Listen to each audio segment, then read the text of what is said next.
Alors que l'Irak vit plus que jamais sous la menace des djihadistes de l'organisation État islamique en Irak et au Levant, les autorités de la province autonome du Kurdistan n'entendent pas rendre au gouvernement central les 2 champs de pétrole dont elles se sont emparées vendredi. Une attitude qui rend encore plus improbable un succès des forces politiques du pays pour constituer un gouvernement d'union nationale, en tout cas dans l'immédiat.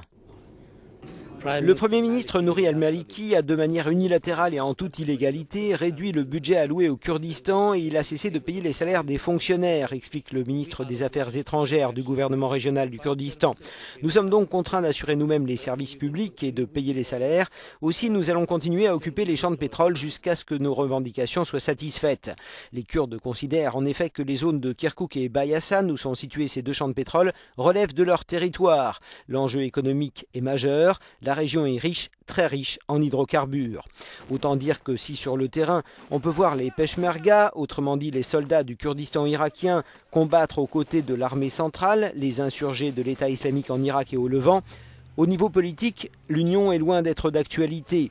Les ministres kurdes ont décidé de boycotter les réunions du Conseil des ministres et le Kurdistan pourrait, à la faveur d'un référendum local, proclamer son indépendance.